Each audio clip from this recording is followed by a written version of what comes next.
성경사경의 말라기서 강의 둘째 날을 시작하겠습니다. 하나님 말씀은 말라기서 2장 1절부터 10절까지입니다. 말라기서 2장 1절부터 10절 말씀을 교독해서 읽겠습니다. 말라기서 2장 1328쪽입니다. 여러분과 비슷할 겁니다. 말라기서 2장 1절부터 10절 말씀을 교독하겠습니다. 너희 제사장들아, 이제 너희에게 이같이 명령하노라. 만군의 여호와가 이르노라. 너희가 나를 믿지 아니하며 마음에 들지 아니하여 내 이름을 영원하지 아니하면 내가 너희의 저주를 내려 너희의 목을 저주하리라. 내가 이 저주를 하니 이는 너희가 그것을 마음에 들지 아니하였으니라.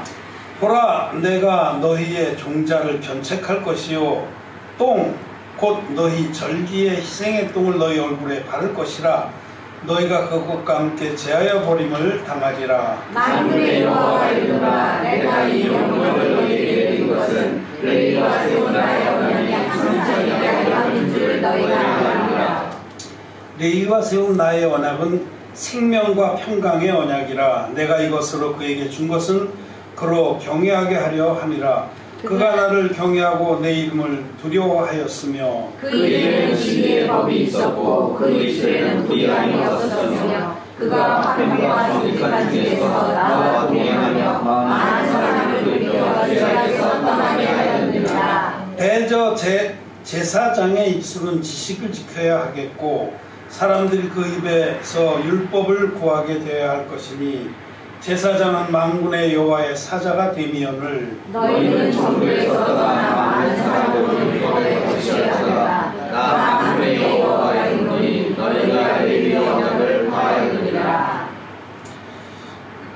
너희가 내 도를 지키지 아니하고 율법을 행할 때에 사람에게 편벽되이 하였으므로 나도 너희로 모든 백성 앞에서 멸시와 천대를 당하게 하였느니라 하시니라. 우리는 한 아버지를 가지지 아니하였으나 한 하나님을 지으신 자가 아니냐. 어찌하여 우리 각 사람이 자기 형제에게 의사를 하여 우리 열조의 언약을 못되게 하느냐. 아멘.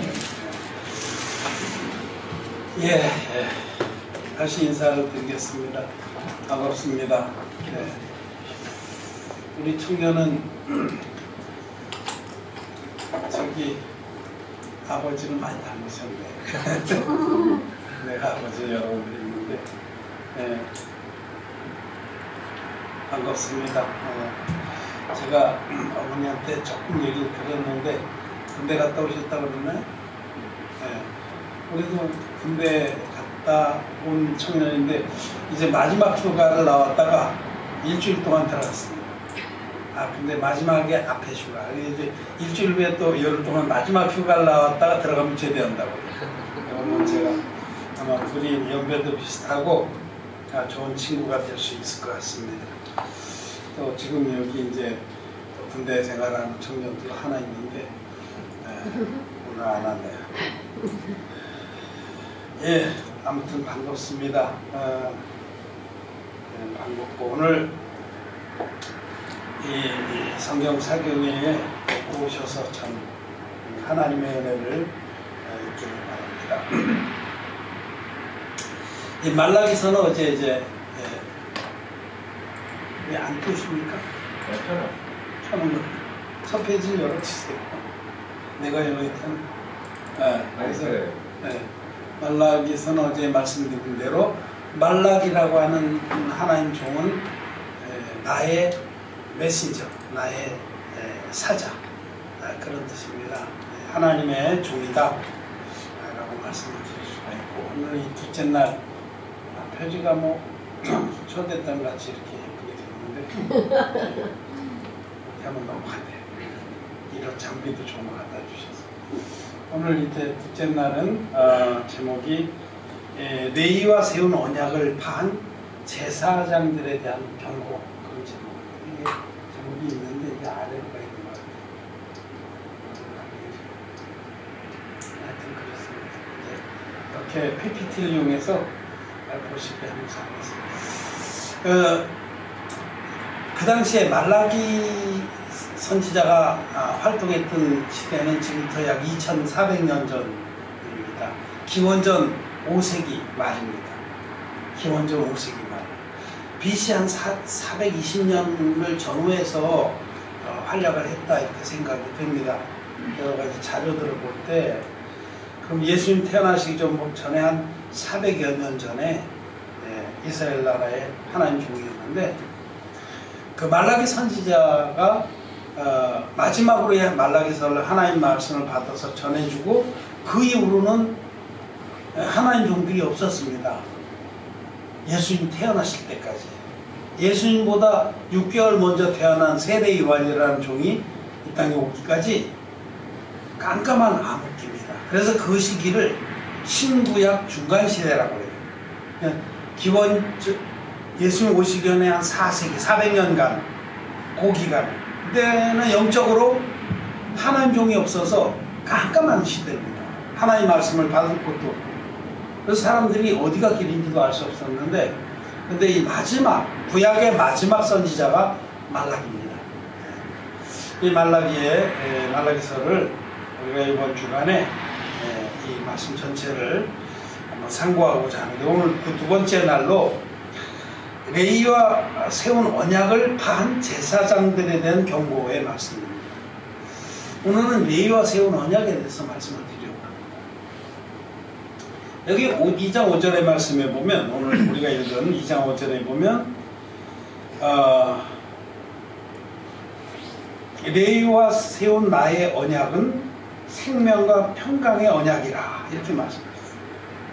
생명과 평강의 언약. 레위와 세운 나의 언약이라고 이렇게 간접화법으로 말씀하셨는데, 그냥 딱 부러지게 얘기하면 뭐냐면 하나님의 구원의 복음 이런 뜻입니다. 레위가 세운 나의 언약에 대해서 오늘 말씀을 다 듣고 나면 이거 복음을 말하는구나 하는 것을 알 수 있는데, 여러분 복음은 우리에게 생명을 가져다 주죠. 영원한 생명을. 사람은 한 번 죽는 것은 하나님 정하신 일입니다. 육체는 죽지만 우리 영혼은 영생을 하는데, 천국의 영생이 있고 지옥의 영생이 있습니다. 천국의 영생을 이거를 말씀하는 거고, 생명이라는 것은, 지옥의 영생은 사망입니다. 그래서 성경에서 죄의 삭은 사망이다 그럴 때 그 사망은 죄가 있으면 지옥 간다 이 뜻입니다. 하나님은 공의하시고 의로운 분이기 때문에 죄를 용납지 않습니다. 그리고 하나님 동시에 사랑이시기 때문에 죄인인 우리들이 지옥에 가는 것을 또 용납지 않습니다. 이 두 가지, 하나님의 사랑과 공의. 공의로 하면은 사실은 모든 사람이 다 지옥 가야 마땅합니다. 그렇죠? 죄를 짓지 않은 자가 없으니까. 우리는 아무리 노심초사하고 조심해도 죄를 칠 수밖에 없는 자입니다. 근본 우리 마음속에 죄가 가득 들어있습니다, 여러분. 자기 자신에 대해서 우리는 잘 알아야 돼요. 제가 지금 여기 컵을 들고 있는데 이게 유리컵이기 때문에 이 속이 다 잘 보여요. 근데 이게 아마게 무슨 머그컵이나 이렇다면 속이 안 보이겠죠. 이게 안 보인다고 생각해 보세요. 이 속에 이렇게 노란 물이 들어있는데, 이거 상황버섯 다른 물이라고 합니다. 좋은 물입니다. 근데 이거 그냥 그러지 말고 똥물이라고 생각합시다. 똥물도 오랫동안 재래식 화장실에서 깔아앉으면 요렇게 깔아요. 그냥 오줌도 재래식 화장실에는 똥도 누고 오줌도 누는데 이 깔아앉으면 요렇게 깔아요. 노란색. 그걸 지금 한 컵 떠갖고 왔다 붙입시다. 병균이 바글바글 하겠죠. 더럽겠죠. 요것이 바로 나의 모습이다 이렇게 알면 됩니다. 우리는 사실은 요 질그릇에 속에 죄를 가득 담고 있습니다. 이렇게. 근데 여기 자극을 안 주면 가만히 있을 때는 요 속에만 들어가 있는데, 이걸 흔들면 어떻게 되겠어요? 조금만 흔들면 쏟아지기 시작하죠. 줄줄 떨어집니다. 이렇게 밖으로 나옵니다. 그래서 성경은 속에 들어있는 것을 죄라고 하고 겉으로 흘러나온 걸 허물이라고 합니다. 에베소서 2장의 말씀에 보면 2장 1절에 너희 허물과 죄로 죽었던 너희를 살리셨다. 두 가지로 나눠요. 죄와 허물. 이 속에 근본 태어날 때부터 갖고 태어난 원재료가 있어요. 원재료. 아주 진땡이. 이런 것이 가득 들어있는데 예수님이 이것을 가르쳐 줘야 합니다. 자, 마가복음 7장 말씀 한번 보겠습니다. 마가복음 7장. 신약성경의 마가복음 7장.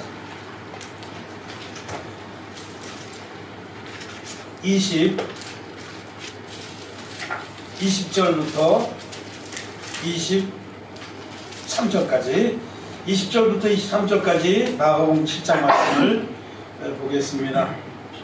저거 여러분 한 절씩 교독하겠습니다. 또 가라사대 사람에게서 나오는 그것이 사람을 더럽게 하느니라. 속에서 곧 사람의 마음에서 나오는 것은 가증이라. 곧 음란과 거짓과 살인과 간음과 탐욕과 악독과 속임과 음탕과 헐기는 눈과 회방과 교만과 광패니 이 모든 악한 것이 마음 속에서 나와서 사람을 더럽게 하느니라.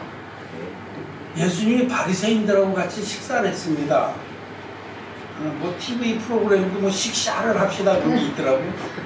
식사를 예수님이 식사를 하셨는데 제자들이 손을 씻지 않고 음식을 막 집어먹었습니다. 그러자 그 바리새인들이 저 사람들은 죄인이 틀림없다. 그렇게 씻지 않는 손으로 더러운 손으로 음식을 집어먹는 것을 볼 때. 왜냐하면 경건한 유대인들은 바리새인들이나 유대인들은 반드시 손을 깨끗이 씻고서 밥을 먹었습니다. 또 시장에서 돌아오면 발도 씻고 그 나라 이제 덥고 먼지가 많고 그러니까 샌들 같은 걸 많이 씻는데 이렇게 발을 꼭 결례, 정결례라고 해서 물로 씻고 그래야 손도 씻고 이렇게 여기까지 걷어붙이고 씻고. 근데 씻지 않는 손으로 밥 먹는 거고 제자들도 정죄라고 예수님도 저런 제자들 데리고 다니면서 히덕거리는 걸 볼 때 저 스승이라는 사람 틀림없이 여러분 죄덩어리다. 죄인이다. 더러운 우리하고는 종자가 다르다. 그렇게 속으로 불평을 했습니다. 그런데 예수님은 하나님이시기 때문에 그들의 속마음을 아시고 단도직입적으로 이제 말씀하셨어요. 밖에서 더러운 손으로 집어먹는다고 사람이 더러워지는 게 아니라 너희는 근본 속이 더럽다. 그래서 속에 온갖 더러운 게 가득 들어있어서 이것이 밖으로 흘러나와서 사람을 더럽게 하는 것이다 라고 말씀하신 이 부분입니다.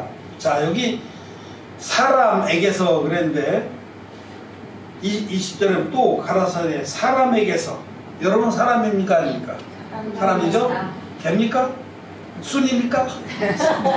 아니시잖아요. 네. 사람, 나와 여러분 사람인데 그럼 이 말씀이 해당되겠죠? 그리고 하나님 말씀은 한 점 안에 또 거짓은 진리입니다. 여러분이 정직하다면은 이 말씀 앞에 다 인정을 할 수밖에 없는 거죠. 그러니까 사람의 마음에서 그랬는데 사람을 전부 싹 지우고 나의 마음에서 이렇게 읽어야 된다.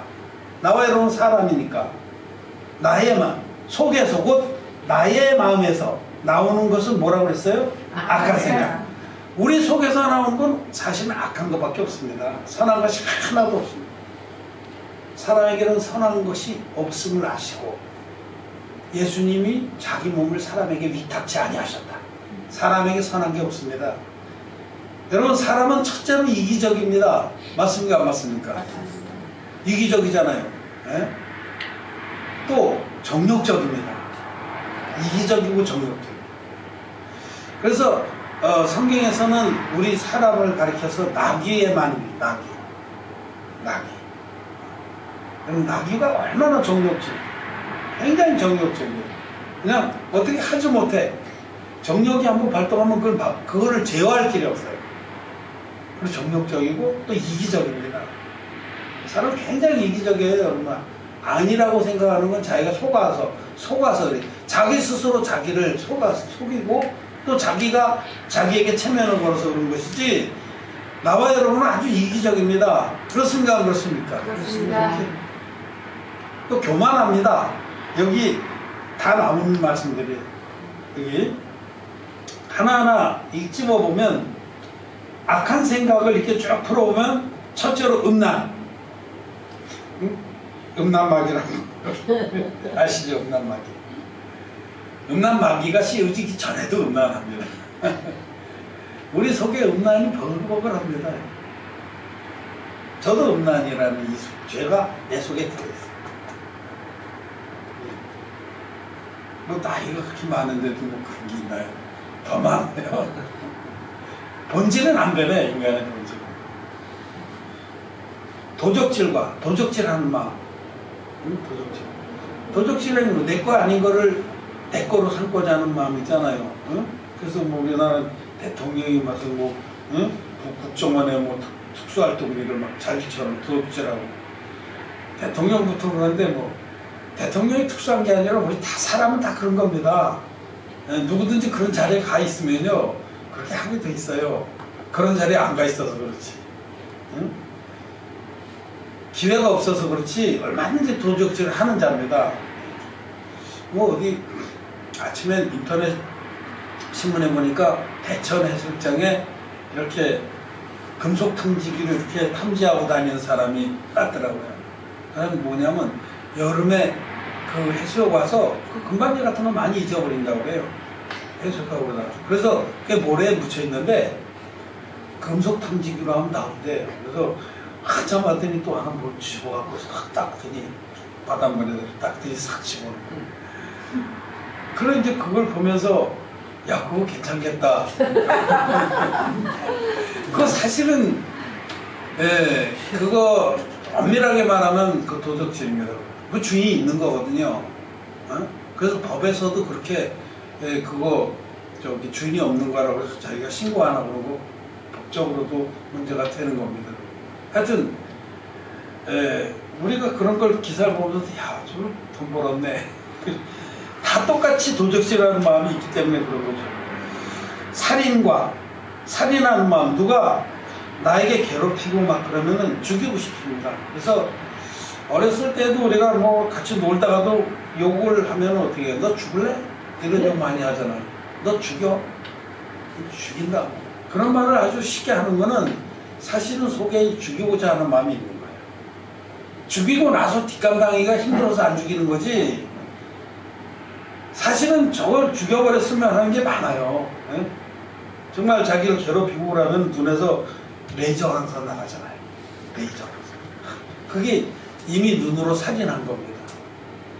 살인과 간음과 뭐 이거 설명 안 해도 다 알죠. 간음하는 거. 남이 하는 거는 간음이고 내가 하는 건 로맨스다. 그런 말 있죠. 내로 남불. 남이 하는 건 불륜이고 내가 하는 건 로맨스다. 그거 다 간음입니다, 여러분. 네?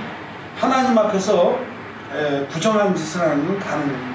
탐욕과 악독과 속임과 음탕과 흘기는 눈과 흘기는 눈. 여러분 눈 흘겨봤어요? 눈 흘겨봤죠? 이게 근본 안에 있는 겁니다. 근데 어떤 환경이 되면 밖으로 드러나는 겁니다. 이렇게 여기 12가지 죄들이 쭉 나와 있는데 나는 사람은 그런데 사람의 마음에서 그런데 나의 마음에서 이런 것이 들어있습니다. 원래 장착이 되어 있습니다. 태어날 때부터 출고될 때부터 장착이 되어 있는 거예요. 자동차가 출고될 때 그 안에 뭐 엔진 뭐 이렇게 다 장착돼서 나오듯이 우리는 태어날 때부터 마음속에 12가지 죄를 딱 장착하고 나옵니다. 나와서 여기 어떤 기회를 만나면 쏟아지는 거예요. 어떤 기회는 요 음란이 쏟아졌다. 어떤 기회는 교만이 쏟아졌다. 어떤 기회는 도적질이 쏟아졌다. 탐욕이 쏟아졌다. 이렇게 어느 방향으로 흔드냐에 따라서 그쪽 방향의 죄들이 쏟아져 나오는 것이 나와 여러분의 실체입니다. 우린 이런 존재예요. 쉽게 말해서 나와 여러분 근본 죄덩어리로 태어나서 평생에 죄를 질 수밖에 없는 자입니다. 좀 덜 흔들릴 때는 덜 쏟아지는 것 뿐이에요. 어? 자극을 덜 받으면 덜 쏟아지는 겁니다. 그래서 환경이 좋고 뭐 그런 사람들은 화낼 일도 별로 없어요. 어? 근데 진짜 살기가 너무 힘들고 그러면 늘 속에서 화가 부글부글 끓고 있어요. 근데 누구 조금만 건드리면 어떻게 확 터지죠. 그래서 막 작은 일에도 살인도 하고 요즘 그런 일이 얼마나 많아요. 어? 그 자기 그 뭐라고 그래 감정을 추스르지는 못해. 폭발 직전에 늘 가 있으니까 누가 조금만 건드리면 빵 터지는 거죠. 우리는 이런 존재입니다. 사실은 나와 여러분은 정도의 차이가 있을 뿐이고 환경에 좀 차이가 있어서 누가 더 많이 쏟아지느냐 덜 쏟아지느냐 하는 것이 근본 죄덩이다. 이렇게 잔뜩 죄가 담겨 있는 채로 살아가고 있는 자들이다.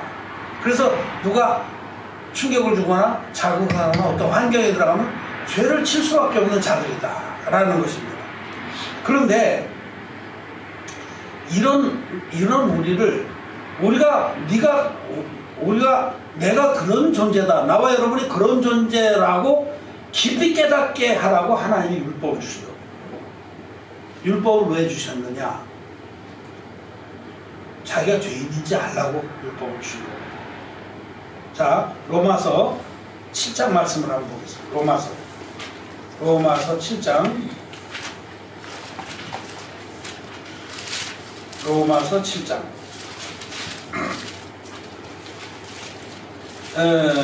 8절부터 좀 이렇게 8절부터 13절까지 한번 읽어보겠습니다. 로마서 7장 8절부터 13절 또 교독해서 한번 읽어볼까요? 그러나 죄가 기회를 타서 계명으로 말미암아 내 속에서 각양 탐심을 이루었나니 이는 법이 없으면 죄가 죽은 것임이니라. 전에 내가 죽을 때에 내가 살았더니 계명이 내 죄를 살아나고 나는 죽었도다. 생명에 이르게 할 그 계명이 내게 대하여 도리어 사망에 이르게 하는 것이 되었도다. 죄가 기회를 타서 계명으로 말미암아 나를 죽이고 그것으로 나를 죽였는지라. 이러보건대 율법도 거룩하며 계명도 거룩하며 의로우며 선하도다. 그런즉 선한 것이 내게 사망이 되었느냐? 그럴 수 없느니라. 오직 죄가 죄로 드러나게 하여 선한 그것으로 말미암아 나를 죽게 만들었으니 이는 계명으로 말미암아 죄를 심히 죄되게 하려 함이니라. 아멘. 일단 많이 편집을 하면서 한것 같아요.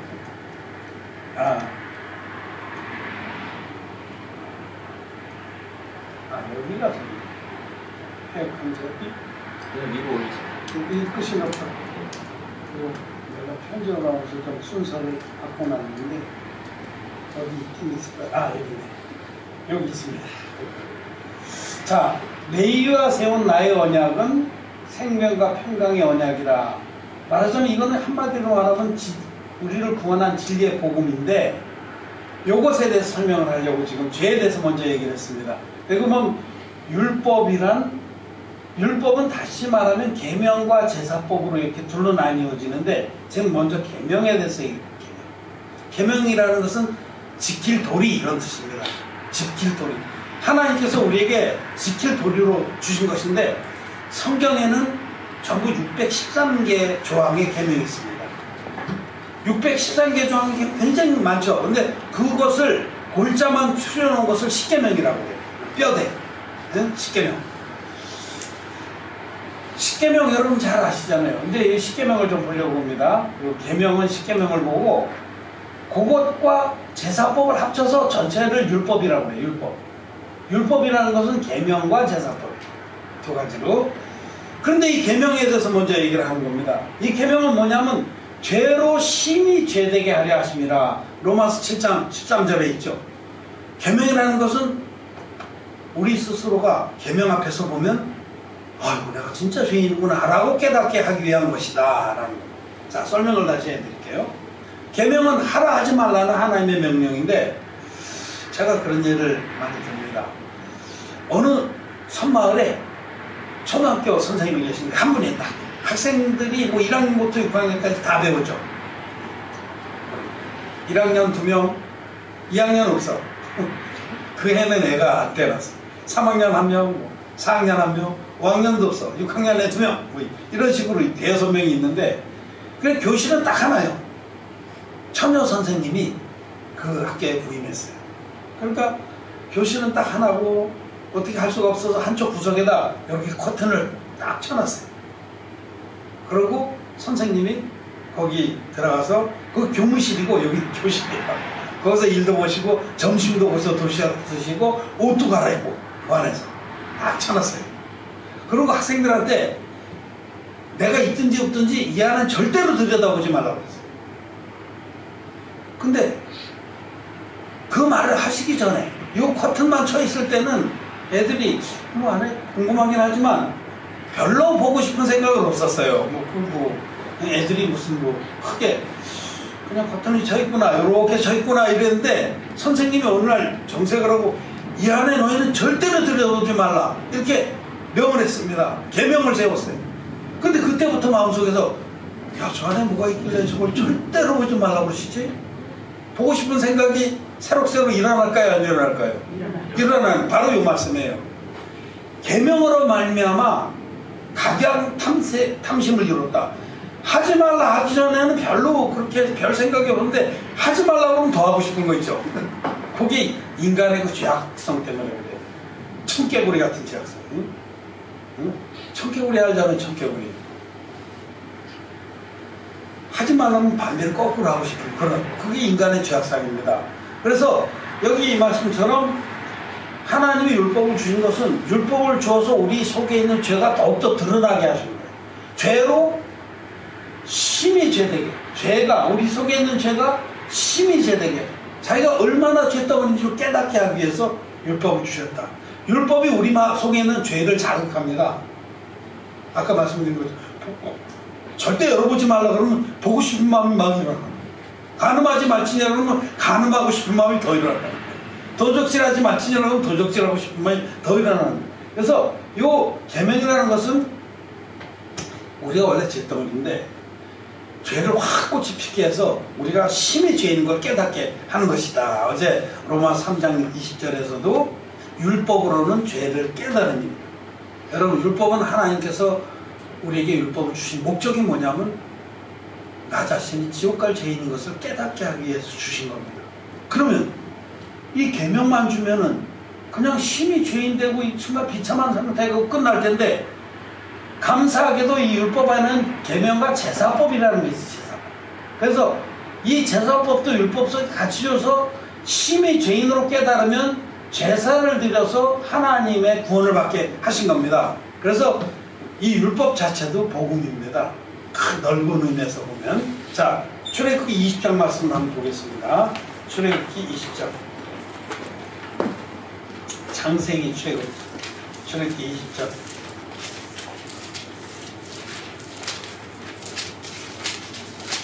출애굽기 20장입니다. 1장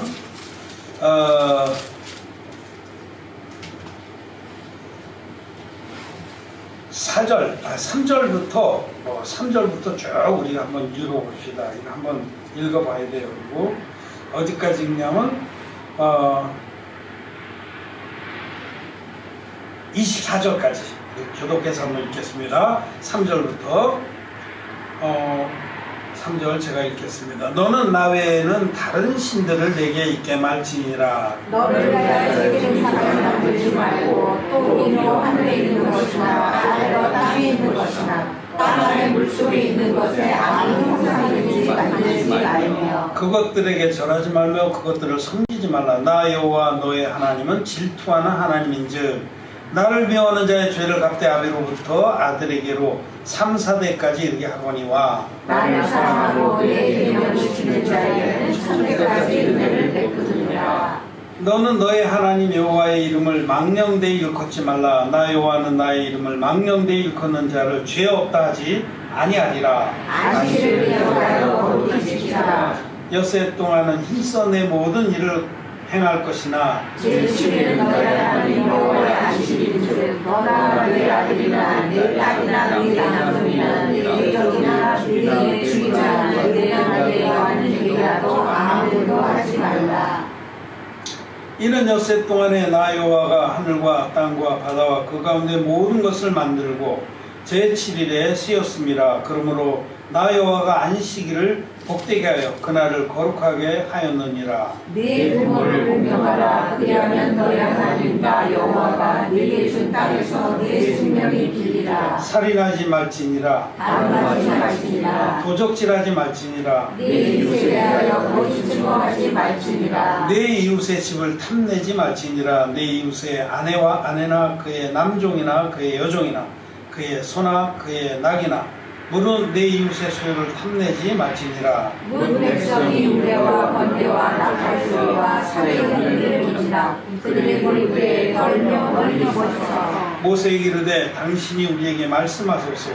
우리가 들으리이다. 하나님이 우리에게 말씀하지 말게 하소서. 우리가 죽을까 하나이다. 모세가 백성에게 이르되 두려워하라. 하나님이 강림하시면 너희를 시험하고 너희로 경외하여 범죄치 아니하여 하심이니라. 백성은 멀리 섰고 모세는 하나님이 계신 암흑으로 가까이 가니라. 여호와께서 모세에게 이르시되 너는 이스라엘 자손에게 이같이 이르라. 내가 하늘에서부터 너희에게 말하는 것을 너희가 친히 보았으니 너희는 나를 비겨서 은으로 신상이나 금으로 신상을 너희를 위하여 만들지 말고 내게 포단을 쌓고 그 위에 너의 양과 소모 너의 번제와 헌목제를 드리라. 내가 무릇 내 이름을 기념하게 하면서 내게 강림하여 복을 주리라. 아멘.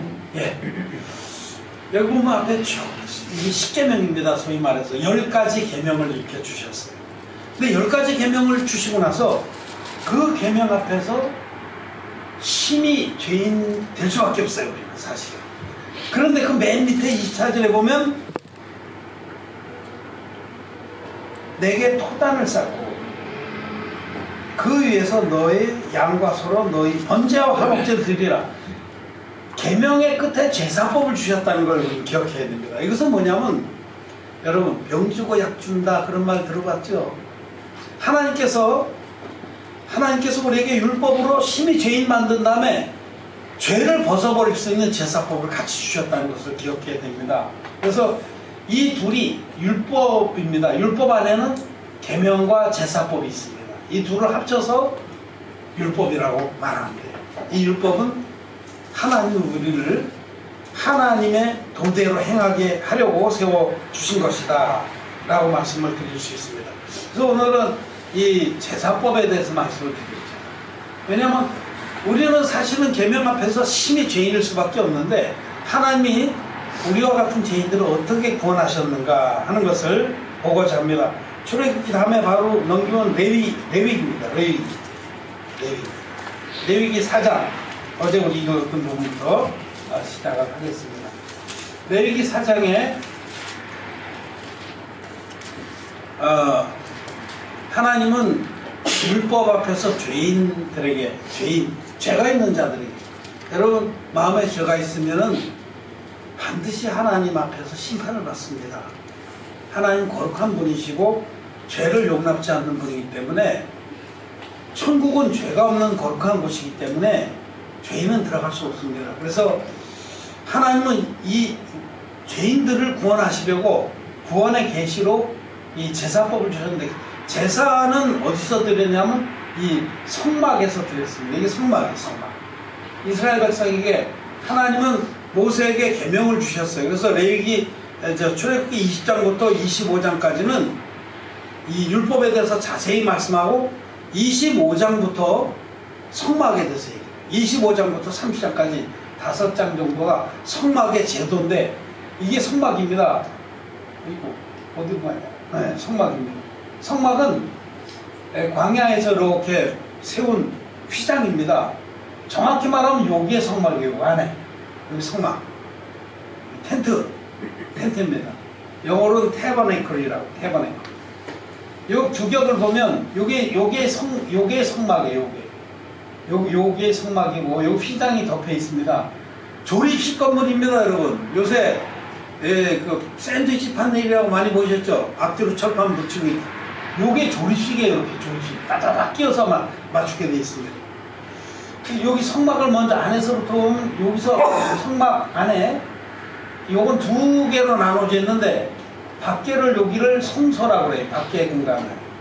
요 휘장을 열고 들어가면 여기 기둥이 5개가 있는데 요 휘장을 열고 들어가면 이렇게 장방형의 공간에 요걸 성소라고 그래요. 거룩한 장소다. 성소. 그리고 요 안에 가면 4개의 기둥이 있는데 또 휘장이 들어있어요. 여기는 천사가 수놓아진 그 휘장인데 열고 들어가면 여기가 지성소라고 그럽니다. 지성소. 지극히 거룩한 곳이다. 이 규격은 한 규빗이 대개 50cm 정도 잡으면 돼요. 왜냐면 한 규빗이 요 팔꿈치에서 손끝까지를 한 규빗이라고. 이거 한 규빗이라고. 여러분, 우리 동양에서는 한 자를 썼죠. 자는 발바닥을 말해, 자. 그래서 30cm. 요즘 나는 30cm 안 돼. 265입니다. 근데 이제 큰 사람들은 30 나가죠. 근데 옛날 사람들이 컸는지 하여튼 한 자는 30cm죠. 30.3인가 그런데 이쪽에 이제 중동지방은 이 팔꿈치에서부터 팔끝까지 요거를 자로 썼습니다. 이거 한 규빗이라고 해요. 이거 50cm 정도 돼요. 45로 치는 사람도 있는데 그냥 그 정도 대충 보면 여기서 여기 30규빗이니까 몇 메다 되겠어요? 3, 5, 15. 15m 되죠, 여기. 15m. 여기서 여기까지는 여기 10규빗 빼면 20규빗, 여기 10m 되죠. 평수 좋아하잖아요, 여러분, 평수. 그러면 아파트 평수 그렇게 좋아하는데 한번 평수로 계산해 봅시다. 여기가 10규빗이니까 5m잖아, 5m. 5m에 10m면 몇 평일까요? 15평. 나는 에어컨 그런 거 많이 계산해서 평수가 쫙 나오는 거예요. 15평.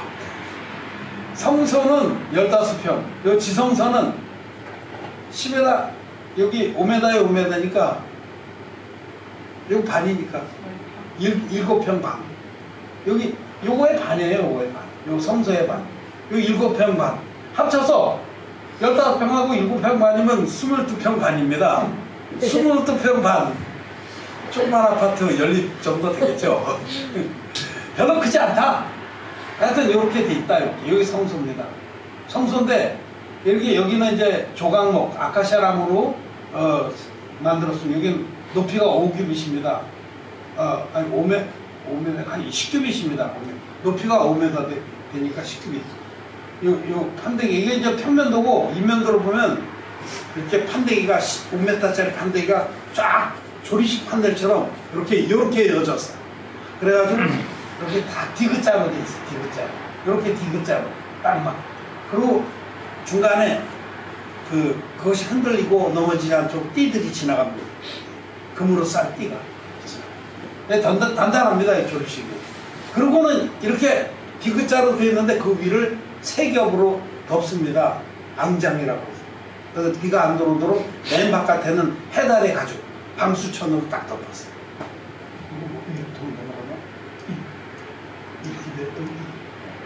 자, 이렇게 생겼는데 요게 합쳐서 여기가 성막이에요, 성막. 막을 덮었기 때문에. 그리고 그 앞에는 이쪽이 동쪽입니다. 동쪽을 향해서 문을 내는데 그 앞에는 큰 대야가 있어요. 물두멍이라는 건 큰 대야다. 이건 노수로 만들었습니다.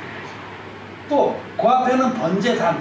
여기는 번이라는 말은 한자로 태운다 이런 뜻이에요. 태워서 드리는 제사를 번제라고 하면 번제를 드렸던 단이 여기 있습니다. 이거는 가로 세로가 5규빗씩 됩니다. 이렇게 그러니까 2.5m 한 팔 반 그 정도 되면 네모난 단인데 이 중간에 잘못 우리가 잘 쓸 줄 모르고 이 중간에 요게 이제 이렇게 단인데 뭐랄까요, 박스, 우리 종이 박스 아래 위를 탁 터갖고 이렇게 세워놓으면 그 가운데 뚫렸죠. 그 중간쯤에 이렇게 네모난 중간쯤에 노수로 된 그물이 쳐져 있습니다. 중간에, 여기 중간에. 그 뭐냐면 석쇠. 그 노수로 된 이 네모난 아카시아 조각목으로 만들고 아리가 터졌어요. 그러니까. 그리고 이걸 노수로 쌌습니다.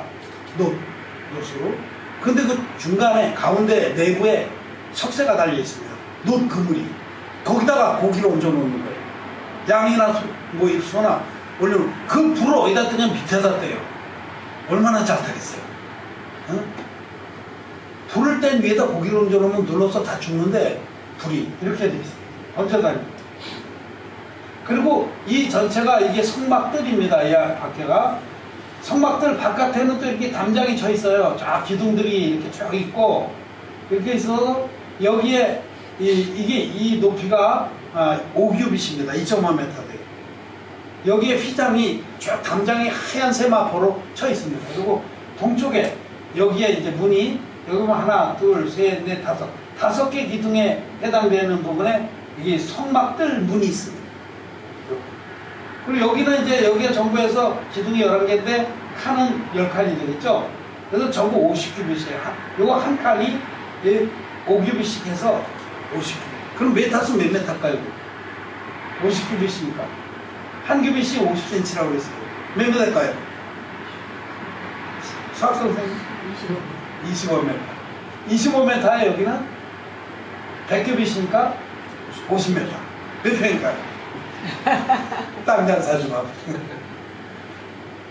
만약에 이게 25에 50이면 1000 아니 이게 50m가 20m면은 1000회배잖아요. 1000회배. 그쵸? 1000회배인데 1000회배만 해도 1000회배면 300평입니다. 네, 300평. 근데 5m가 더 있어.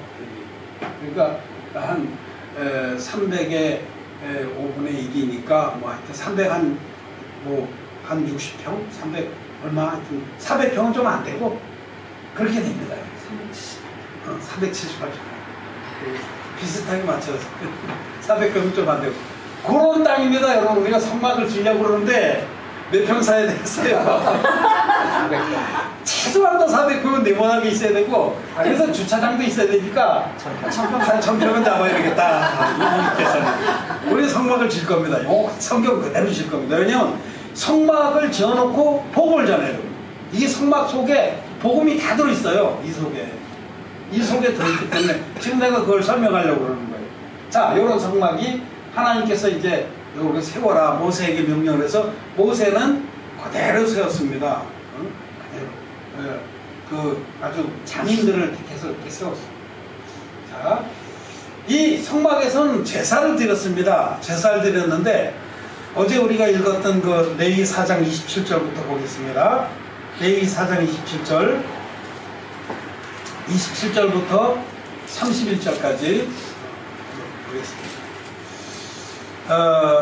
만일 제가 먼저 읽고 교도하겠습니다. 만일 평면의 하나가 여호와의 금령 중 하나라도 부지 중에 범하여 허물이 있었다가 그 범한 죄를 깨우침을 받거든 그는 허물 양념서를 끌고 와서 그 범한 죄를 인하여 그것을 기물로 삼아 그 속죄제 희생의 머리에 안수하고 그 희생을 번제소에서 잡을 것이요 제사장은 손가락으로 그 피를 찍어 번제하는 불에 바르고 그 피 전부를 하나님께 쏟고 그 모든 기름을 화목제 희생의 기름을 취한 것 같이 취하여 당위에 불살라 여호와께 향기롭게 할지니 제사장이 그를 위하여 속죄한즉 그가 사함을 얻으리라. 죄 사함을 받는 비밀은 제사법에 있다. 자, 아까 우리 27절에 보면 만일 평민의 하나가 여호와의 금령 중 하나라도 부지 중에 범하여 허물이 있었다가 이 허물이라고 허물. 자, 금령이라는 건 뭐예요? 하지 말라 이겁니다. 살인하지 말지니라. 간음하지 말지니라 금령입니다. 명령은 하라. 부모를 공경하라. 그 명령이에요. 명령과 금령을 합쳐서 계명이라고 그러는데 명령이든 금령이든 어기면 죄입니다. 간음하지 말라고 하는데 간음했어요. 죄입니까 아닙니까? 죄입니다. 우리는 사람은 어떤 선악이나 선악이나 옳고 그름 그 기준이 상대적입니다. 사람. 어제 드라마를 한 편 봤는데 열혈 무슨 강호인가 그 드라마 속에 만화책에 나오는데 이 드라마 주인공이 만화책에 있는 명대사를 뽑아서 이렇게 노트에 메모하는데 그 열혈 강호라는 만화책에 나오는 대사예요. 세상에는 악한 사람은 없다. 다만 생각이 다른 사람이 있을 뿐이다. 그게 열혈 강호라는 만화책에 나오는 명대사래요. 근데 그럴듯하잖아요. 그죠? 생각이 다른 거예요. 생각이 다른 거하고 틀린 거는 그런 말 많이 하잖아요. 생각이 다른 것은 다르다고 해서 틀린 것은 아니다. 그런 말도 명대사 중에 하나죠. 근데 그거는 인간은 상대적이라는 뜻입니다. 예, 제가 말씀드렸듯이 이토 히로부미가 일본에서는 영웅이에요. 근데 이토 히로부미를 총으로 쏴 죽인 안중근이 우리나라에서는 영웅이에요. 반대로 이토 히로부미는 우리나라에서는 대역적. 우리나라 초대 총독을 했고 너무나 많은 사람들을 학살해요. 반대로 일본에서는 안중근이가 자기네 영웅을 죽인 아주 역적이죠. 그건 상대적인 거예요. 이 사람들의 선악이나 이런 기준은 다 상적인데 하나님의 율법은 절대적입니다. 그건 누구도 시비를 걸 수 없어요. 간음하지 말지니라. 그게 절대적인 선의 기준. 그러므로 율법은 하나님의 선의 기준입니다. 하나님이 이것을 율법에 있는 금령과 계명을 통해서 선이 무엇인지를 딱 정해놓으신 거예요. 그렇기 때문에 그것을 어긴 건 죄입니다. 만약에 이 여기 말씀대로 평민의 하나가 여호와의 금령 중 하나라도 부지중에 범했어요. 자기도 모르게 범한 다음에 나중에 죄를 깨달은 거예요. 아, 내가 죄를 졌구나. 도적질하지 말지냐 그러는데 도적질 했어요.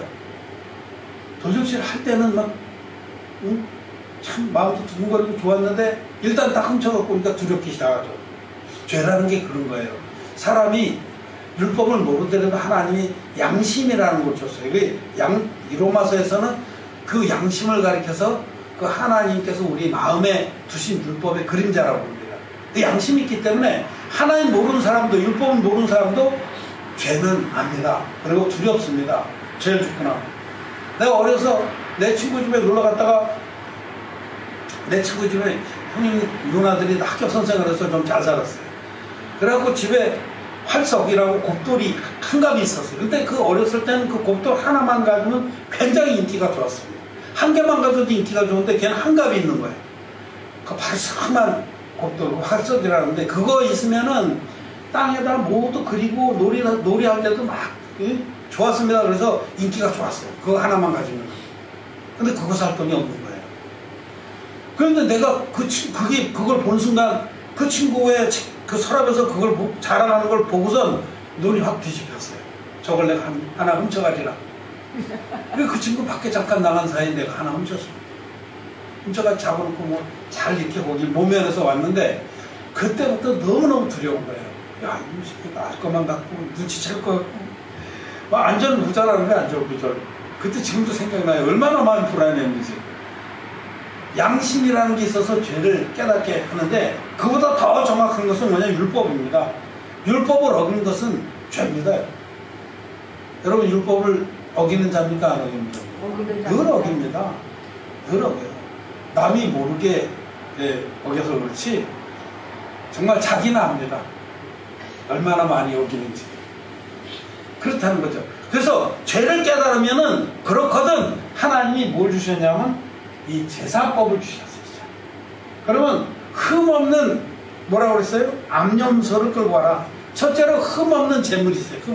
깨끗한 재물. 흠이 있으면 안 돼요. 둘째로는 그 재물의 머리에 안수를 해라. 두 번째 여기 보면은 몇 절에요? 그 29절에 그 속죄제 희생의 머리에 안수하고 그 희생을 번제소에서 잡을 것이요.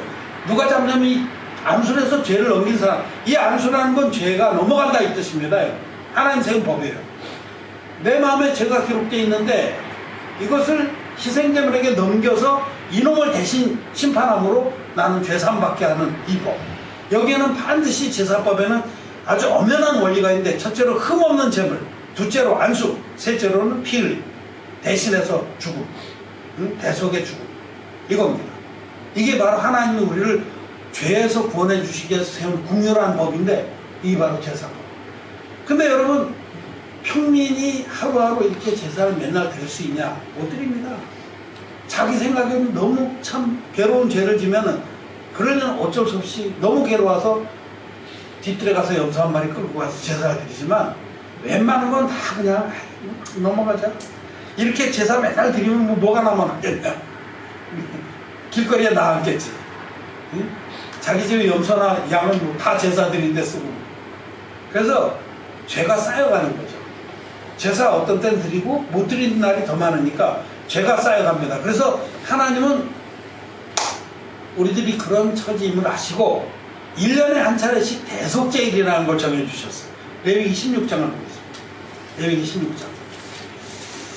요 16장은 대속제일의 제사에 대해서 말씀합니다. 이날에 우리가 거두절미하고 이날에는 보통 하루입니다. 하루 제7월 제10일 여기 20 몇 절에 보면 그 날이 나와 있어요. 29절.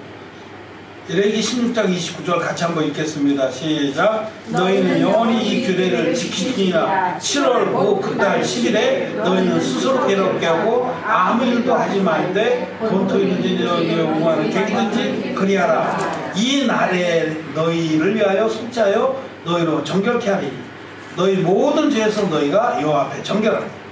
이스라엘 백성 전체가 지난 1년 동안 지은 모든 죄를 이날 하루 만에 다 사함받는 그런 대속죄의 제사가 있습니다. 참 신나는 날이죠. 잘 진 날이죠. 이날이 언제냐면 제7월 제10일입니다. 우리 달력으로 지금 7월 10일이 아니에요. 이스라엘 달력은 음력인데 우리보다 한 2달 정도 늦게 갑니다. 그래서 따지고 보면 이게 언제냐면 지금으로 좀 9월 중순 10월 이렇게 되는 거예요. 2달 차이니까. 그럼 그때가 추수감사절이죠. 이거는 초막절이 있는 그 절기의 달에 7월 첫째 날은 나팔절이라고서 이스라엘 백성이 나팔 크게 불면 제사장이 다 모이는 거예요. 그래서 초막을 짓습니다. 광야에. 그거는 왜냐하면 하나님이 자기네를 이스라엘 백성을 애굽에서 끌어내서 광야에서 구원하셨다. 그걸 기념하기 위해서 초막을 짓고 이렇게 삽니다. 그러고 나서 이제 그때에 그 추수를 다 끝내고 하는 거예요. 그 가을 거지 다 끝내놓고 나팔절, 초막절 그리고 이 대속죄를 지내는 거예요. 그때 그 절기의 달이라고. 그때는 다 모여가지고 막 제사함도 받고 기쁘게 노는 그런 거죠 사실. 근데 그때에 이 대속죄일이 있습니다. 이 대속죄일은 대제사장이에요. 이 대제사장이 이거 내가 그린 그림인데 이거 제 작품입니다. 참 거시기 하지만 좀 봐주십시오. 잘 그렸으면 좋겠는데 뭐 22밖에 안 돼. 요 대제사장 복식에 여기 보면 가운데 이렇게 흉배를 붙였죠. 에봇 위에다가 12개 보석이 달려있는데 이것은 이스라엘 12지파를 마음에 푸는 것만. 머리에는 금띠를 둘렀어요. 여호와께 성결이라고 쓴 금띠. 이 대제사장의 복식을 얼추 그런 성경적으로 맞춰서 그린 겁니다. 한다고 한 거예요. 좀 봐주십시오. 이 대제사장이 이날은 보통 평민의 속죄제사는 제사장들이 해요. 제사장들이 당번이 있어서 하는데 제7월 제10일에는 일반 제사장을 전부 성막에서 내쫓습니다. 대제사장 혼자, 대제사장만이 이스라엘 백성 전체를 위해서 제사를 드리는데 그 앞에 보면 레위기 16장에 대제사장도 사람이니까 죄를 짓습니다. 자기도 죄를 짓는단 말이에요. 자기와 자기 식구들을 위해서 먼저 수송아지 한 마리로 제사를 드립니다. 흠없는 수송아지를 가져다가 대제사장하고 자기 아들들이 안수해서 이 소를 잡아서 이 피를 가지고 지성소로 들어갑니다. 아까 있었죠. 여기 지성소 1리 들어가요. 피를 가지고 이 지성소로 들어가서 여기 언약궤 위에 7번 뿌립니다. 피를. 하나님, 나와 내 가족들의 죄를 사하여 주셔서 감사합니다. 이 수송아지가 대신해서 우리의 죄를 짊어지고 죽었습니다. 피를 치라고. 그 다음에 나와서 여기 여기 향단이나 이런 빛을 가발하고 또 나와서 여기 번제단에도 뿌리고 이 안에 피로서 정결케 합니다. 자기와 자기 혼석의 죄를. 그러고 나서 그 다음에 이제 요제사를 드립니다. 자기가 먼저 정결함을 입은 다음에 백성들을 위해서 염소 2마리를 미리 흠없는 염소를 준비해놨다가 제비를 뽑아요. 지금 먼저 뽑힌 놈을 가지고는 아까 똑같이 수송아지로 드린 것처럼 수송아지로 제사 드린 것처럼 이 성막 속에서 똑같이 피를 뿌리면서 제사를 드려요. 첫 번째 한 마리는 그렇게 드립니다. 한 마리 그렇게 드린 다음에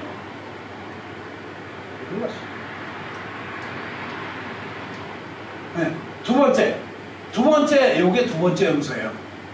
요 두 번째 염소는 아사셀 염소라고 해요. 아사셀이라는 뜻은 내어놓다 이런 뜻입니다. 두 번째 염소를 첫 번째 거 가지고 이렇게 제사를 드리고 성막 안에서 백성들이 안 보여요. 그 속에 이 담장 높이가 2.5m입니다. 안 보이겠죠? 2.5m 넘어간 사람 없으니까. 그런데 이제 이 속에서 뭐 소리가 나요. 아 하고 죽는 소리도 나고 막 연기도 피어오르고 막 그런 다음에 조용해지고 나서 대제사장이 한 마리 남겨놓은 거 끌고 이 문을 성막 뜰문 여기 20m짜리 5m짜리가 4개니까 20m짜리 성막 뜰문은 확 열어제끼고 이렇게 백성들 앞에 나온 거예요.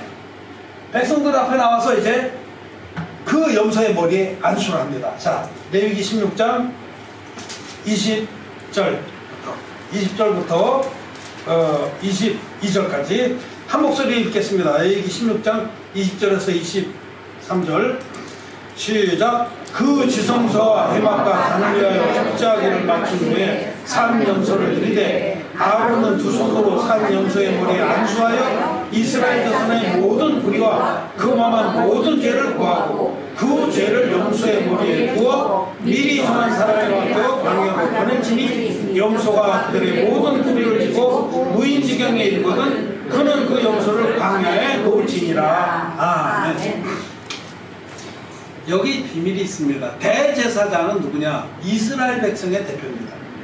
이스라엘 백성의 대표인데 이 대표가 아론이라는 대제사장이 모세 형의 레위 지파의 제사장 중에 대빵이죠.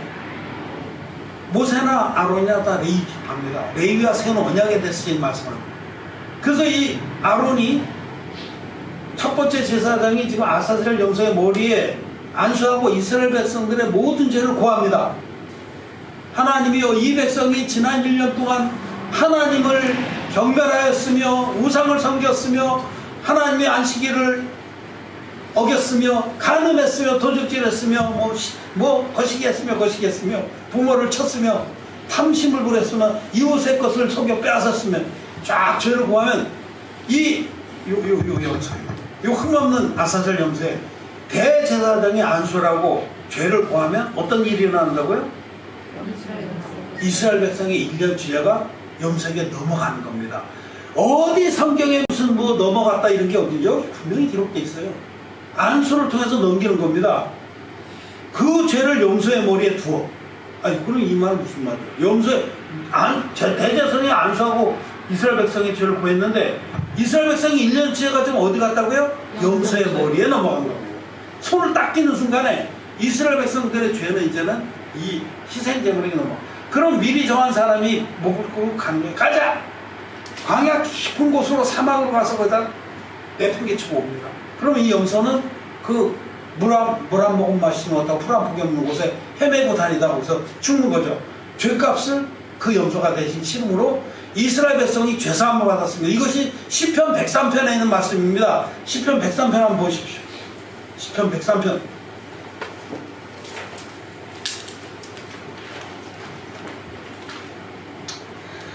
10절부터만 보겠습니다. 10절부터 14절까지 교독하겠습니다. 우리의 죄를 따라 처치하지 아니하시며 우리의 죄악을 따라 갚지 아니하셨으니 이는 하늘의 땅에서 높은 같이 그를 경외하는 자에게 그 의지하심이 크시로다. 동이 서에서 먼 것 같이 우리 죄가를 우리에게서 멀리 옮기셨으며 아비가 자식을 불쌍히 여기같이 여호와께서 자기를 경외하는 자를 불쌍히 여기시나니 다같이 이는 저가 우리의 체질을 하시며 우리가 진토임을 기억하시니로다. 하나님은 우리의 체질을 아시는 거예요. 우리는 지혜를 지을 수밖에 없는 자들이다. 나와 여러분은 죄를 지을 수밖에 없는 자입니다. 진토요 진토. 진토라는 건 뭐예요? 흙이고 먼지다라는 거예요. 먼지 진짜 흙도자. 나와 여러분 흙먼지로 지어졌어요. 우리는 무슨 각오한다고 해서 우리가 의지대로 할 수 있는 자입니까? 내가 절대로 이런 죄를 안 질 거야. 그런다고 죄를 안 짓습니까? 우리는 연약하기 때문에 아무리 각오해도 죄를 질 수밖에 없는 자들입니다. 몰래 숨어서 얼마나 많은 죄를 짓습니까? 우리는 죄를 질 수밖에 없는 그런 체질인 것을 아시고 하나님 편에서 우리를 구원하셨는데 어떻게 구원했냐? 동이 서에서 먼과 같이 우리 죄가를 이 염소에게 넘겨서 멀리 이렇게 우리로부터 분리시켜서 없애주셨다는 겁니다. 이것이 하나님의 구원의 비밀입니다. 자, 그런데 이 구약의 제사들은 히브리서 10장 1절 보겠습니다. 히브리서 10장 1절. 히브리서 10장 1절 신약성경. 오늘 바쁘죠? 오늘 바쁘게 성경을 찾아봐요. 10장 1절만 한 절만 읽겠습니다. 10장 6절 시작. 율법은 장차오는 좋은 일의 그림자요 참 형상의 아니고 해마다 늘 드리는 바 같은 제사로는 나오는 자를 언제든지 할 수 없느니라. 이제 히브리서에서 이제 이 두 제사를 비교하면서 우리에게 예수 그리스도를 통한 영원한 속죄에 대해서 막 이 여기서 말한 율법은 요거 솔직히 말하면 아까 율법은 뭐라 그래? 계명 플러스 제사법이라고 그랬잖아요. 근데 여기서 말씀한 율법은 제사법이에요. 그 구약의 제사법이라는 것은 이 제사법은 장차오는 좋은 일의 그림자다. 이해가 되시죠? 예. 이거는 장차 하나님 우리에게 주실 진짜 제사의 예고편이다 이런 뜻입니다. 예고편 보면 대충 알잖아요. 우리 드라마 보면 맨 그때 살짝 맛배기로 내일 예고편을 보여주잖아. 아 내일은 저런 얘기구나. 그게 예고편. 그림자라는 게 뭐예요? 제가 지금 이게 실체고 요 뒤에 손 보이시죠? 예. 요 그림자를 보면 이걸 못 봤어도 아 저 앞에 손이 있구나 알 수 있듯이 여기 이 구약에 있는 이 제사법 즉 율법에 속한 제사법은 장차오는 좋은 일의 그림자라는 겁니다. 이게 예고편이라는 거예요. 그러면 진짜 이제 이 히브리서 10장에서는 그럼 진짜 장차오는 좋은 일인 진짜 제사는 뭐냐 쭉 설명한 거예요. 왜냐하면 이 제사는 왜 이것이 그림자에 불과하냐면 매년마다 이렇게 제사를 드렸지만은 1년 후에 그 다음에 제7월 제17일에 제7월 제10일에 다시 제사 드렸습니까 안 드렸습니까? 드렸습니다. 왜 드렸을까요? 다시 재임됐으니까. 이 제사로는 언제든지라는 건 영원토록이라는 뜻이에요. 이 한 번의 제사로 영원토록 죄가 안 없어져요. 다시 죄인데 요거 제사 드리고 이제 홀가분하죠. 왜? 지난 1년 동안의 죄는 다 사함받았으니까.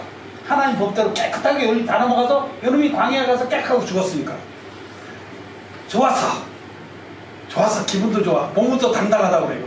그래서 몸부터 당당하게 집으로 돌아가고 있었어요. 날 보러 와요 그러면서 막 신나게 돌아가는데 아 이게 또 뭐 진짜 일이 안 되려니까 첫사랑을 만난 거예요. 아이 그 만나지 말았어야 될 그 여자를 만난 거예요. 놀랬겠죠 서로. 그래갖고 오빠 웬일이야? 원래 교회 오빠 좋아하잖아요. 오빠 난 시집도 안 갔어. 왜 안 갔냐? 나 오빠를 어떻게 잊을 수가 있겠어. 그래갖고 눈이 또 콩깍지가 씌어가지고 이상한 데 갔어요. 요거 제사 드리고 돌아가다가 죄를 졌어요. 다시 죄인 되는 거예요. 그래 1년 동안 또 기다려야죠. 1년 동안 와서 또 제사 드리고 가다 그 다음에 제사 드리고 가다가는 내 돈 떼어먹고 도망간 놈 또 거기서 만났어. 다 모이니까 얼마나 속이 뒤집어졌겠어요. 또 눈탱이 한 대 쳐가지고 눈알이 빠졌어. 이렇게 이 제사는 영원한 제사는 못 됐어요. 제사 드리고 돌아가다가 다시 죄인데. 그런데 장차오는 좋은 일은 어떤 제사냐라고 말씀을 하시면서 쭉 히브리서 10장에서 이제 얘기하시는데 거두절미하고 5절 보면요. 그러므로 세상에 임하실 때에 가라사대. 세상에 임하신 분이 누구예요? 예수님이죠. 지금 예수님의 이 그 구약 성경 말씀을 통해서 자신을 예언한 부분입니다. 그 예수님께서 내가 세상에 임할 때에 하나님이 그 제사 예물을 원치 않으시고 오직 나를 위하여, 여기 나가 누굴까요? 예수님입니다. 한 몸을 예비하셨도다. 원래 예수님은 하나님입니다.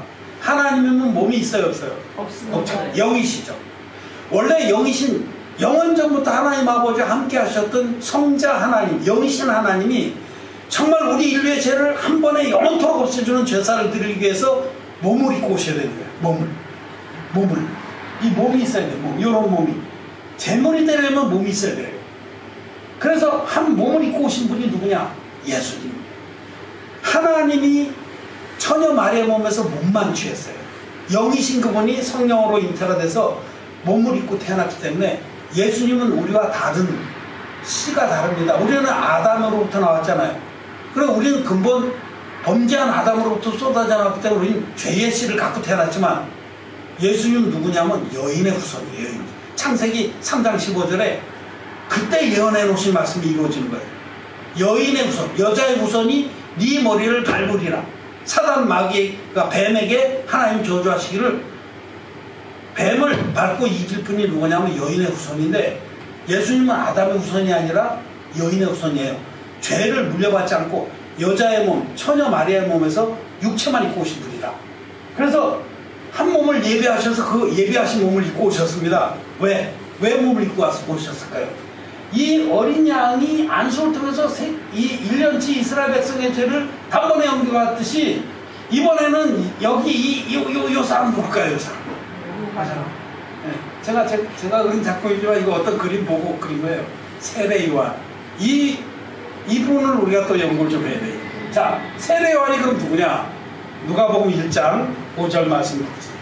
누가복음 1장 5절. 누가복음 1장 5절. 다 못하면 내일 또 하죠. 누가복음 1장 5절. 자, 같이 한번 읽겠습니다. 누가복음 1장 5절. 합주셨습니까? 시작.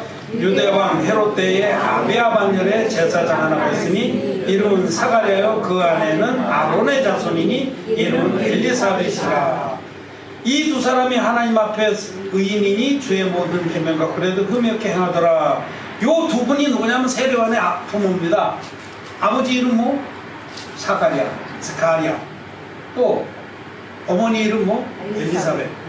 아버지는 뭐라고 그러냐면 아비야 반열의 제사장이라고. 그럼 아비야는 또 누굴까? 요거 이제 역대기를 읽어보고 이러면은 아비야는 아론의 손자입니다. 아론의 네 아들 중에 두 아들이 다른 불로 제사를 드리다. 그래서 다른 복음으로 하나님 성김을 죽임을 당합니다. 그러다가 죽었어요. 둘이 제단에서 나와서 화형식. 나머지 두 아들이 셋째 넷째 아들이 24명을 낳았어요. 한 아들이 8명, 한 아들이 16명. 한쪽이 배나 났어요. 24명을 낳아서 그 24명이 중시죠, 중시죠. 우리나라 족보에 보면요. 시조가 있으면은 박격허세 그러면 박씨 뭐 이렇게 내려가면 그 아래 중시조라고 해서 또 그 가문을 이렇게 세운 그런 시조들이 있어요. 에? 그래서 거기서부터 또 파가 나뉘어요. 무슨 중원군파 무슨 군파 이러잖아요. 무슨 밀양박씨 무슨 중원군파 뭐 무슨 군파 군이라는 건 그 인군 군자거든요. 그렇게 중시조가 있는 거예요. 에? 우린 족보도 없어 우리 집에는. 하여튼 그런 거 있습니다. 근데 이 세례요한은 누구냐면 아론의 손자인 아비야라고 하는 손자의 계통에서 온 사람. 그러니까 이게 대제사장의 직계 후손이라는 거고요. 이 사람 어머니도 엘리사벳인데 그도 아론의 후손이에요. 증본 아론의 후손이. 이 아론은 대제사장의 계통을 이어받은 이 분이죠. 그리고 또 한 가지 마태복음 11장 11절에 보면 예수님이 세례요한을 가르쳐서 여자의 몸에서 난 자 중에 가장 큰 자라고 이렇게 증언했어요. 기억하시죠? 네. 여자의 몸에서 난 자 중에 가장 큰 자는 무슨 뜻일까? 여자의 몸에서 나지 않은 자가 어디 있겠어요? 인류를 말해 인류 전체 여자의 몸에서 다 났잖아요. 저도 우리 어머니가 나를 낳습니다. 우리 아버님 친구들이 너 이놈아 네 아버지가 여기 네 아버지인 줄 알아? 너 이놈아 다리 밑에서 주워와서 그러면서 막 웃고 놀리는데 또 어떤 아저씨는 그럼 뭐 다리 밑에서 주워왔지. 그 다리가 그 다리라는 거죠. 그러니까 그래서 어른들이 농담 많이 하는 걸 내가 들으면서 잘 알았습니다. 네. 우리 어머니 다리 밑에서 내가 주워와. 여자의 몸에서 다 났습니다. 여러분도 다 여자의 몸에서 났잖아요. 즉 인류의 대표자라는 뜻입니다. 여자의 몸에서 난 자 중에 세례요한보다 큰 이가 일어나는 없도다. 세례요한이 제일 크다. 이거는 이 부정의 부정을 여러분 잘 알아요. 세례요한보다 큰 이가 일어남이 없도다. 제일 크다. 이런 뜻이죠. 인류의 대표자고 아론의 후손이다. 아론이 하는 거 뭐 1년 동안 탱탱 놀다가 1년에 한 번 성막에 나타나서 대속제의 제사를 드렸습니다. 이스라엘 백성이 1년치를 단번에 넘기는 일을 했는데 지금 세례요한이 우리 말라기서 끝나고 나서 400년 동안 암흑기가 지나고 나서 400년 후에 짜잔하고 하나님 종이 나타나서 광야에서 외치는 소리가 있었어요. 그는 켜서 비치는 등불이라. 그는 막 철저히 금욕적이고 율법적으로 아주 정결하게 살아서 사람들이 그것만 봐도 막 눈이 휘황찬란하고 고개가 숙여졌어요. 여러분 율법도 정말 마음을 다해서 율법을 지키고 율법을 준행한 자는 그에서 빛이 납니다. 모세가 호렙산에서 계명을 받았고 내려왔는데 얼굴에 광채가 너무 나서 막 나중에는 수건으로 얼굴 가렸다고 그래요. 그 아주 깊은 뜻이 있는 겁니다. 고린도서에서 그 말씀을 하죠. 율법에도 빛이 있어요. 그래서 켜서 비치는 등불이라. 이 뭐 다 얘기할 수 없지만 하여튼 이 아론의 후손이 그리고 인류의 대표자인 세례요한이 예수님에게 세례를 베풀었다. 이건 또 뭐냐? 마태복음 3장 말씀드리겠습니다. 마태복음 3장 15절부터 17절. 마태복음 3장 15절에서 17절의 말씀입니다. 자, 교독해서 읽겠습니다. 13절부터 읽겠습니다. 13절부터 17절. 이때에 예수께서 갈릴리로서 요단강에 이르러 요한에게 세례를 받으려 하신대. 요한이 말하되 내가 당신에게 세례를 받아야 할 터인데 당신이 내게로 오시나이까. 예수께서 대답하여 가라사대 이제 허락하라. 우리가 이와 같이 하여 모든 의를 이루는 것이 합당하니라 하신대. 이에 요한이 허락하는지라. 예수께서 세례를 받으시고 곧 물에서 올라오실세 하늘이 열리고 하나님의 성령이 그에게 가시가져 자기에게 말씀을 보시더니 하늘로서 소리가 있어 말씀하시되 이는 내 사랑하는 아들이요 기뻐하는 자라 하시니라. 아멘. 예수님의 세례에 대해서 모든 성경이 사복음서가 다 기록하고 있는데 마태복음이 가장 자세히 기록하고 있습니다. 이 세례 받으신 장면을 기록한 건 마태복음입니다. 이 마태복음의 3장 13절부터 15절의 장면을 그림으로 그린 겁니다. 예수님은 지금 인류의 죄를 단번에 짊어지러 오신 하나님의 어린 양입니다. 흠이 없습니다. 자, 합법적인 제사가 되려면 첫째로 뭐가 있어야 된다고 그래? 흠 없는 제물. 둘째, 안수는 무슨 뜻이라고 했습니까? 넘어간다. 죄가 넘어간다. 셋째, 피 흘림. 이 제물이 죽어야 되는 죄값을 제물이 대신해서 치러야 됩니다. 그래서 그것을 대속의 제사로 해요. 대신 속하는 제사다. 요 법대로 그 구약의 율법의 그 원형대로 오신 분이 누구냐면 예수님은 첫째로 흠없는 제물입니다. 하나님이 사람이 돼서 오셨는데 그분은 죄를 알지도 못하는 분이시고 회전하는 그림자도 없다고 하셨습니다. 깨끗한 분입니다. 죄를 알지도 못하는 분. 그분이 30살이 되시네.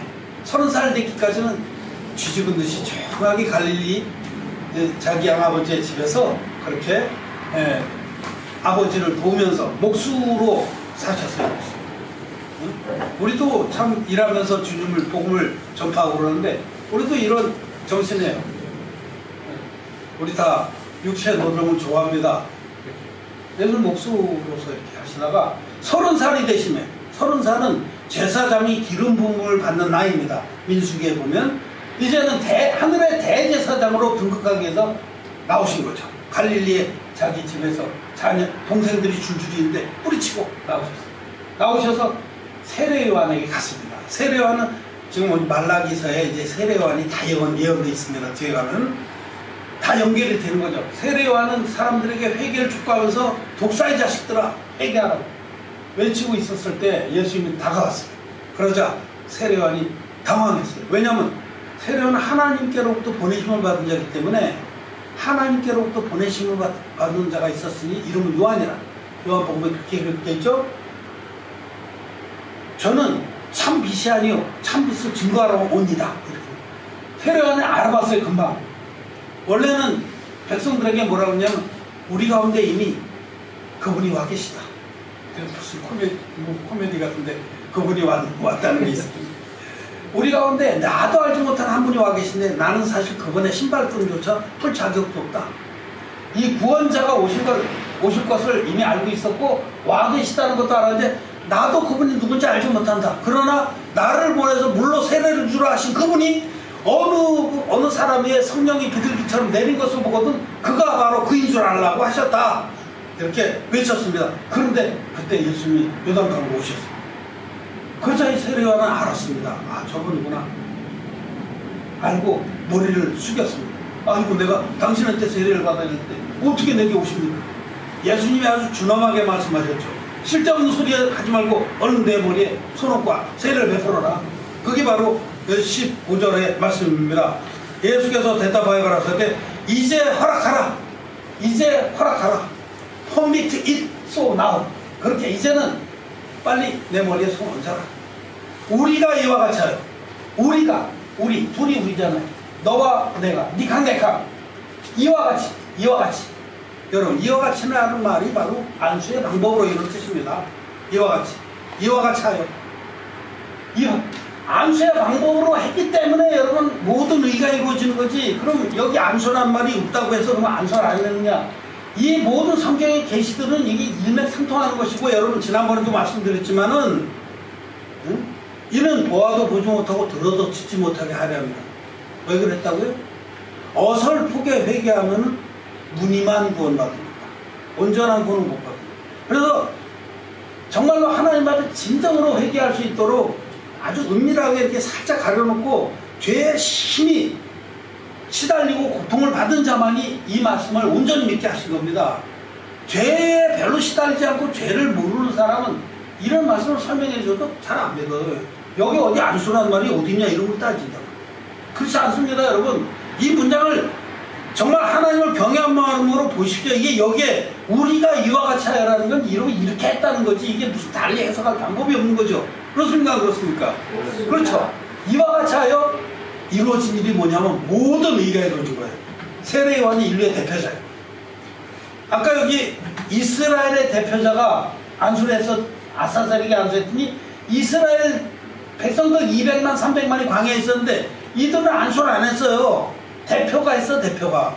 근데도 이스라엘 백성의 1년 취재가 넘어갔습니까? 안 넘어갔습니까? 넘어갔죠? 이게 대표 원리예요. 그러면 이스라엘의 대표자가 안수해서 넘어갔으면은 인류의 대표자가 이렇게 안수를 해서 안수의 방식으로 세례를 베풀 때에 중요한 건 안수입니다. 그리고 세례는 물에 이렇게 하고 잠겼다가 일어나는 것, 이 안에 주님의 사역이 다 들어있습니다.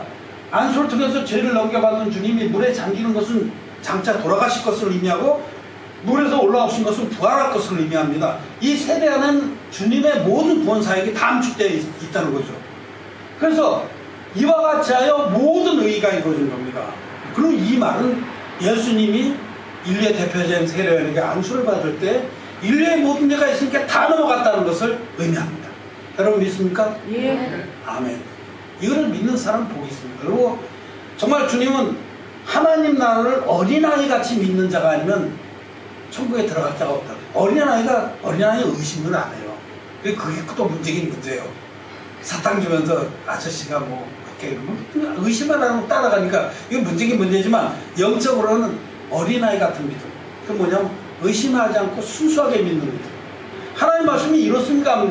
하나님 말씀이 지금까지 쭉 보면은 이게 무슨 꾸며낸 얘기가 아니잖아요. 하나님의 제사법이 이렇게 돼 있고 히브리서에서 이 말씀을 하고 있어요. 지금 구약의 그 제사는 장차 오는 좋은 일의 그림자고 참형상이 아닌데, 예수님이 하나님이신데 한 몸을 예배하셨다. 그 몸을 입고 오셔서 당신이 제물이 되시고 당신이 대제사장에서 인류의 대표자를 세워서 그를 통해서 죄를 넘겨받고, 이제는 예수님이 죄를 넘겨받아서 모든 이 세상의 죄는 예수님께 넘어갔죠.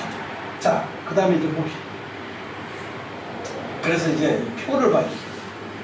표를 보시면 여기 제가 표를 이렇게 일목요연하게 그려놨습니다. 하루치 제사 들었죠? 아까 흠없는 염소를 제물로 삼아. 대속죄의 제사는 수송아지하고 수염소 2마리 이렇게 들었어요.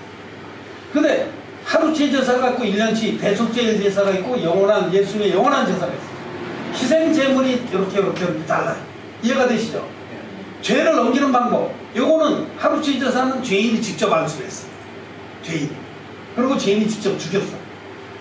대속죄의 제사는 대제사장이 좋네. 우리 정말 전문가들이 다 있어서 대제사장이 안수를 했어요. 그렇죠? 대제사장이 대표로 안수했는데 죄는 어떻게 넘어가냐면 백성 전체의 인면치죄가 넘어갔어요. 요거는 죄인이 안수했는데 죄인이 지은 고죄, 그 특정한 죄만 넘어갔어요. 안수를 통해서. 근데 이건 인류의 대표자인 세례 요한의 세례는 안수인데, 안수 형식으로 하는 건데, 요 세례를 통해서 인류 전체의 영원한 죄가 넘어간 거예요. 자, 요 말을 조금 더 설명합니다. 인류 전체의 영원한 죄라는 것은 아담에서부터 세상 종말까지의 죄예요. 아담에서 세상 종말까지의 죄가 요단강 복판에 오신 예수님이 인류의 대표적인 안수받을 그때 단번에 넘어간 것입니다. 하나님은 영원하신 분이기 때문에 영원한 역사를 하시는 분입니다. 제가 여호수아기를 통해서 요단강 복판에서는 언약궤에 대해서 말씀드렸죠. 그때 요 사건을 계시한 겁니다. 요단강 복판에 오신 언약궤가 딱 섰을 때 예수 그리스도가 언약궤입니다. 언약궤. 그랬을 때 인류의 역사를 통해서 관통하고 흐르던 그 모든 죄의 강수가 어디에서부터 어디까지 그쳤다고요? 아담의 변방에서부터 사회까지 단번에 그쳤습니다. 이 사건이에요. 전 인류의 죄가 단번만에 예수님께 넘어간 그 사건이 바로 예수님이 받으신 세례입니다. 이 세례로 말미암아 모든 의가 이루어졌습니다. 모든 의. 자, 여러분, 그렇다면은 요단강에서 인류의 대표적인 세례요한이 예수님께 안수를 베풀어서 세상 죄를 넘겼을 때 여러분의 죄가 거기에 포함되어 있습니까? 없습니까? 다 포함되어 있죠? 자, 지금까지 지은 죄만 포함되어 있을까요? 여러분 내일도 죄를 짓습니까? 안 짓습니까? 짓습니다. 저는 짓 거예요. 안 졌으면 좋겠지. 그건 희망사항이라는 거예요. 응? 밥을 많이 먹어도 배가 나오지 않는 여자. 응? 뭐 어쩌고 저쩌고 저쩌고. 그 희망사항이라는 노래한테 안 짓고 싶어요. 근데 죄를 져. 이 눈구녕으로 보면 죄가 쏟아져. 그래서 정말 저는 내일도 죄를 짓는데 그 죄도 예수님 요단강에 세례받을 때 넘어갔습니까? 안 넘어갔습니까? 넘어갔습니다. 우리가 앞으로 살다 마지막에 숨을 거둘 날이 있어요. 숨을 거둘 때도 뭐 원하는 바위에 새기고 은혜는 물에 새긴다. 그런 말 들어봤습니까? 은혜는 다 까먹어. 사람이 참 고마운 거는 다 까먹고 뭐 기억도 안 해. 그렇지?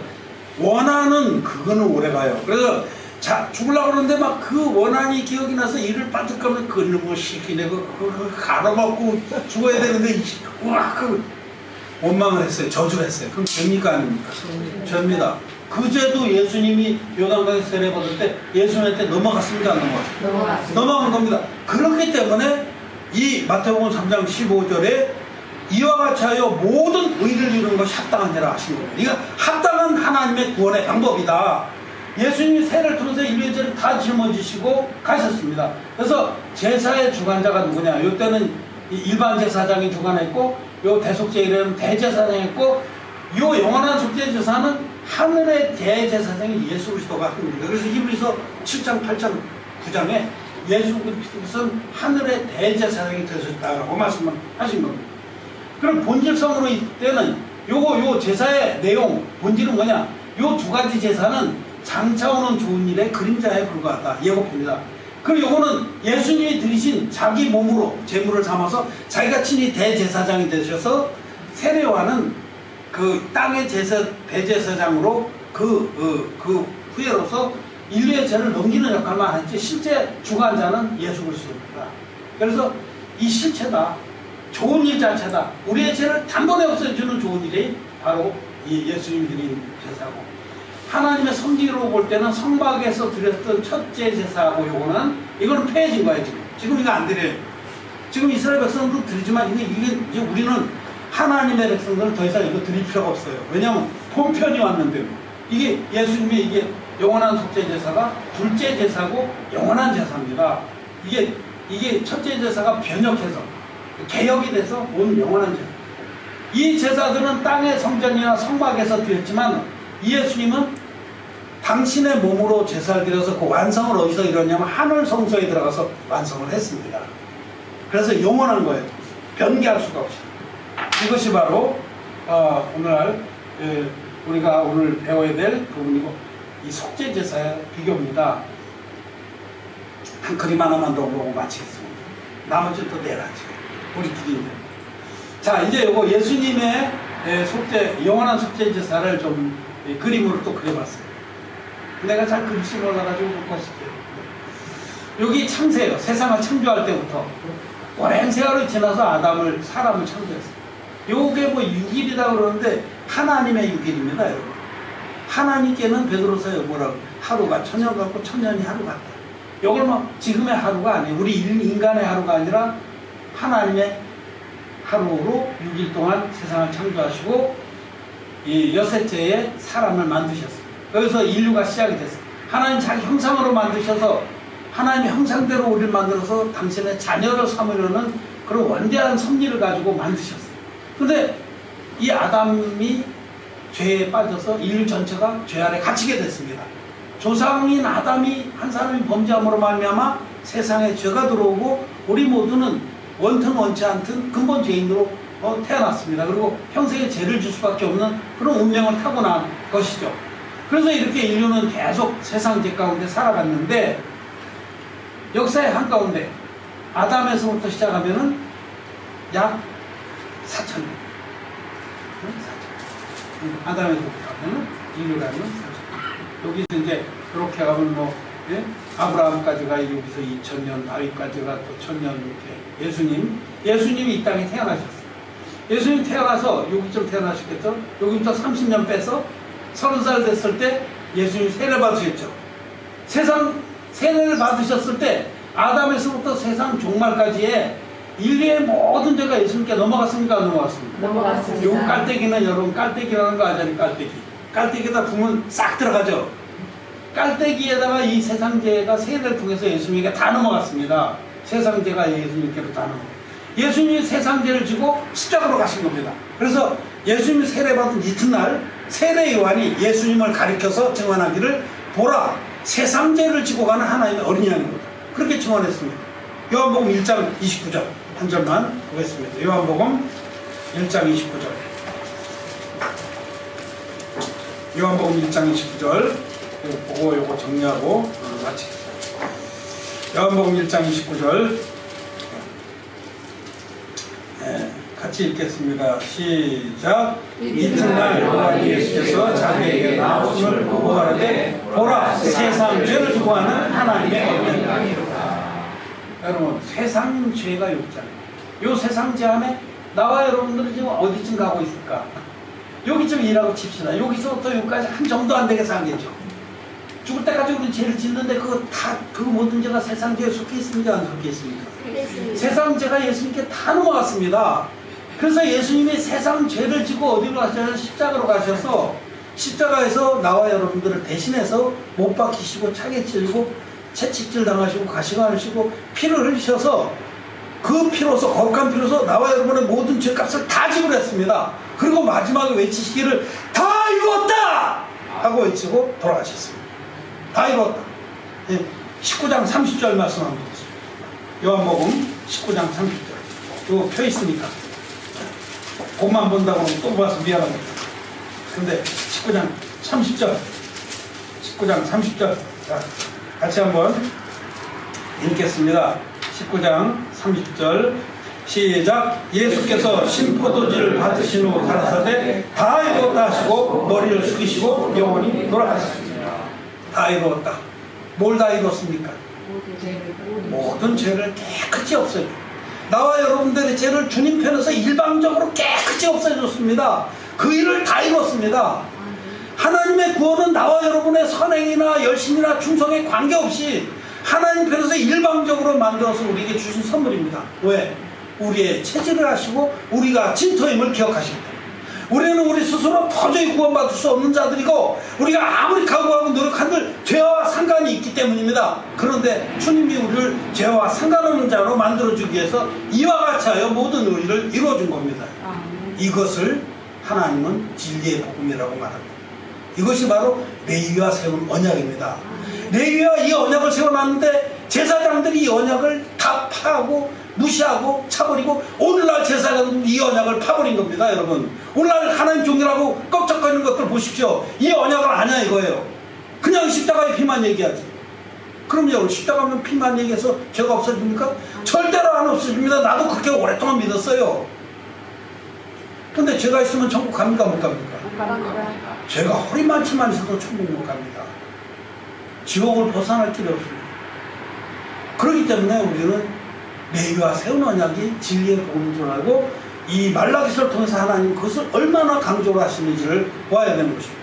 오늘 우리는 하나님이 우리를 어떻게 구원하셨는지 레위와 세운 언약이 무엇인지에 대해서 말씀받습니다. 오늘 여기까지만 하겠습니다. 원래는 조금 더 해야 되는데 또 하죠. 내랄 것도 좀 남겨놔야지. 그래서 기도하겠습니다.